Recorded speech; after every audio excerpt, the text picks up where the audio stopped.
তিনি খুব শিগগিরই বাংলাদেশে আসবে এবং তিনি তার ট্রিটমেন্ট বাংলাদেশে প্রোভাইড করবেন উইদাউট এনি কস্ট। ডক্টর মালা আল কুর্দিস্তানি বাকশক্তিহীন ব্যক্তির মুখের ভিতরে হাত দিয়ে কোরআনের আয়াত পড়লেই জবান খুলে যাচ্ছে। কোন বধির কানে শোনে না এমন ব্যক্তির কানের ভিতরে আঙ্গুল ঢুকিয়ে কোরআনের আয়াত পড়ে টান দিচ্ছে আর তার কানের আওয়াজ পর্দা খুলে যাচ্ছে। সুবহানাল্লাহ। এজন্য জীবন্ত কোরআনের মুজিজা। তিনি বহু অটিজম শিশু যাদেরকে চিকিৎসা করেছেন, জিনগ্রস্ত ব্যক্তির সামনে আয়াত পড়ছে, তিনি ঠিক হয়ে যাচ্ছে। আল্লাহু আকবার কাবীরা। কোরআনুল কারীমের আয়াত দিয়ে চিকিৎসা করে দুনিয়াব্যাপী ব্যাপক আলোচিত হয়েছেন ইরাকের ডক্টর মালা আল কুর্দিস্তানি। তিনি কোরআন থেকে যখন চিকিৎসা করেন তখন তার একটি আয়াত আমি বেশি খেয়াল করেছি। কোরআনের যে আয়াত তিনি সবচেয়ে বেশি পড়েন, ওয়ানুনাজ্জিলু মিনাল কুরআনি মা হুয়া শিফাউ ওয়া রাহমাতুল লিল মুমিনিন ولا يزيد الظالمين إلا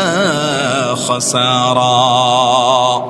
আল্লাহ বলছেন এই কোরআনকে আমি নাজিল করেছি মুমিনদের জন্য রহমত আর শিফা হিসাবে। মানে কোরআনুল কারীমের আয়াত, এই কোরআন মুমিনের জন্য শিফা।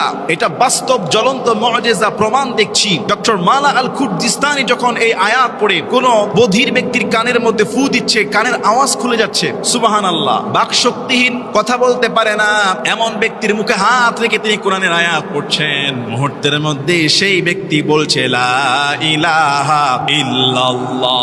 অটিজম শিশু, জিনগ্রস্ত ব্যক্তি, ক্যান্সারের আক্রান্ত, হার্টের